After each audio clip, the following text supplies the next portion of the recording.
წავიდა ისე უნდა აქცეულიყო სახლი და გავადარე თელი დაბლიდან ამოუხვია მორე ოთახსები და გადმოადარე და მოახვიე ხეზე რომელიც ამჟამად უჭირია სახლი ამ ხეს ოჯახის უფროსი უბედური შემთხვევის თავიდან აცილებას ამ გზით უკვე 1992 წლიდან ცდილობს. შანტაძეების სახლმა ნგრევა ეზოში მეწყრის ჩამოწოლის შემდეგ დაიწყო. სტიქიის შედეგად მოიშალა ნაგებობის საყრდენი. უკვე დეფორმირებულია იატაკი, დაბზარულია კედლები. 9-შვილიანი ოჯახი თავშესაფრის ნგრევას ამინდის ყოველი გაუარესებისას ელოდება. 7-8 წელი ამ მდგომარეობაში ვარ. ზამთრობით ასე ვეჭავ ზაფხულებში ზაფხულობით ვილი. ზამთარში ძილი არ გვაქვს. რომ ქარი ამوارდება ზე ვართ. რომ ბაღნები არ ჩავხუცუჩია. შანტაძეების საცხოვრებლის მიმდებარე ტერიტორია ეგრეთ წოდებულ მცოცავ ნიადაგს წარმოადგენს, რის გამოც საფრთხე ძირკვაძეებსაც შეექმნათ. სტიქიურ მოვლენებთან გამკლავება ოჯახმა 90-იანი წლების დასაწყისში კაპიტალური საცხოვრებლის აგებით გადაწყვიტა, მაგრამ 4 წლის შემდეგ სახლს ბზარები გაუჩნდა.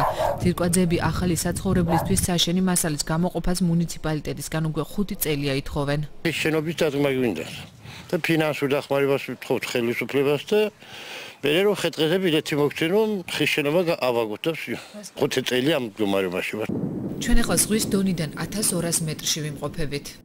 ეს ხულოს მუნიციპალიტეტში შემავალი სოფელი ბოძაურია, აქ 87 კომლი ცხოვრობს. სოფლის ნაწილი მეწყერსაშის ზონად უკვე 20 წელია ითვლება. 10 ოჯახმა ტერიტორია უკვე დატოვა, 3 კი განსახლებაზე უარს აცხადებს.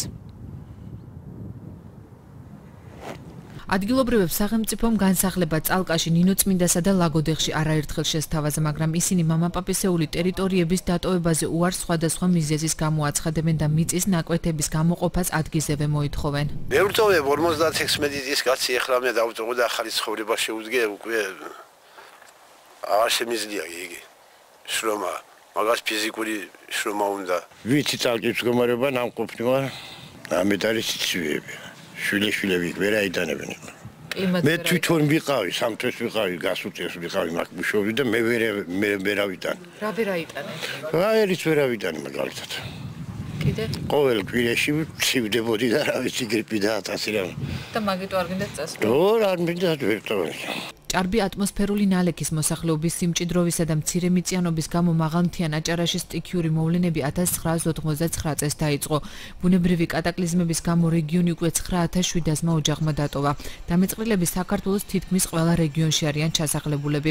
1800-მდე კომმა კი თავი წალკაში აფარა. წალკა საქართველოს სამხრეთით თბილისიდან 100 კილომეტრში მდებარეობს. ადგილობრივ მოსახლეობას სომეხი, ბერძენი და აზერბაიჯანელები წარმოადგენენ.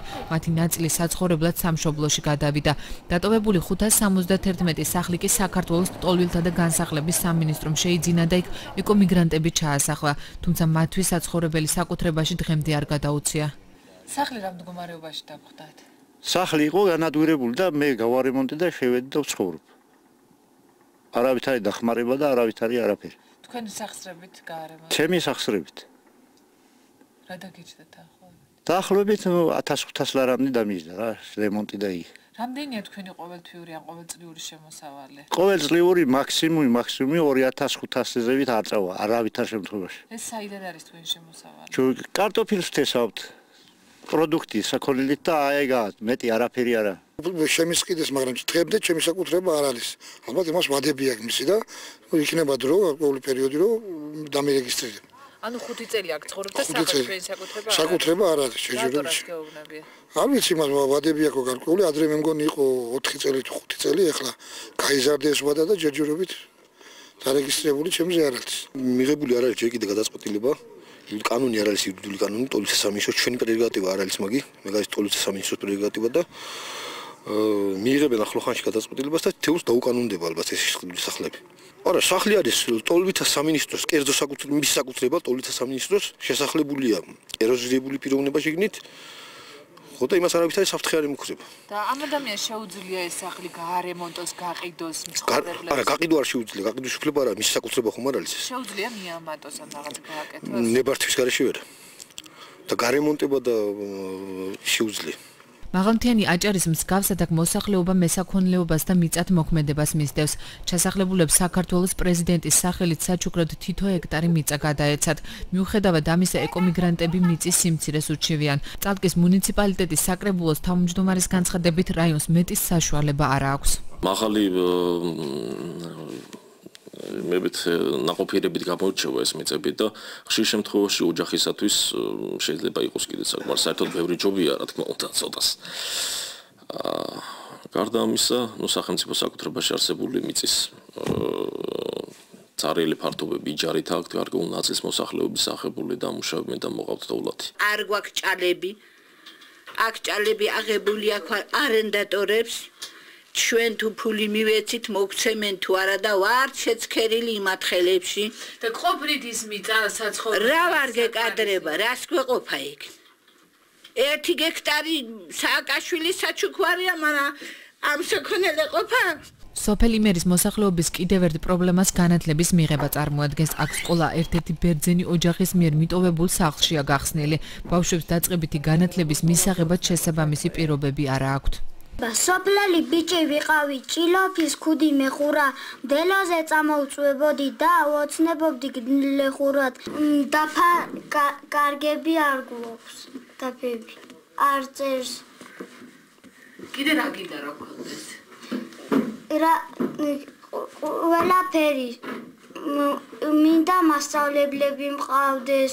კარგი მასწავლებლები, ინგლისურის მასწავლებელი. ვის არ მიმოაწეზე? კი ბატონო, ჩასმული ხართ, აი ამ გაზაფხულზე დივიწყობთ, შემოდგომაზე დივიწყობთ და არავითარი ყურადღება არ ექცევა, ესე იგი ბავშვები, ესე იგი ლამის უსწავლელი კი არა, ესე იგი შეიძლება მაგით აგიხოცონ, ჩამეგვინგრეს ნაგელები. ბავშვს რომ ერთ სკოლაში შეერთებით ასწავლი ყოველდღიურად პირველ კლასს და მესამეს უმეტად შეერთებ. რა შეიღებს იქ ბაღანა? რასი ის წიგნს რასმე იმან მესამე კლასის პროგრამით ნეიეროს თუ პირველი კლასის პროგრამით. ამ კუთხით როგორ იყო აჭარაში? ამ კუთხით აჭარაში იყო უმაღლესად, უნიჭიერესად და კარგად. წალკართული კლიმატური პირობებით გამოირჩევა აქ ზამთარში მინიმალური ტემპერატურა -34 გრადუსია, ხოლო ზაფხულში მაქსიმალური 33 გრადუსი ადგენს. ამ სირთულეებს უწყლობაც ემატება მოსახლეობას წყლის სახლამდე მისატანად რამდენიმე კილომეტრის გავლა უხდება. სახში ხალი არ არის, აი ნახე იქიდან იქეზიდენ. ნახევარ კილომეტრი არა, 100 მეტრი. არც არასდროს არ ყოფილა. აი ახლა 3 წელია რა ის გაგეთებული ცხლები. უთინს ვაი იქიდან ეზირი ხან იქიდან გორიდა რა ვიცი. ცხალი არ იყოს ეს. საქართველოში ეკომიგრანტების იურიდიული სტატუსი დღემდე განსაზღვრული არ არის. განსახლების შემდეგ მათზე სახელმწიფო პასუხისმგებლობას იხსნის. ქვეყანაში არ მოქმედებს სპეციალური პროგრამა, რომელიც ადგილმონაცვლე პირების სოციალურ-ეკონომიკურ მდგომარეობას გააუმჯობესებს.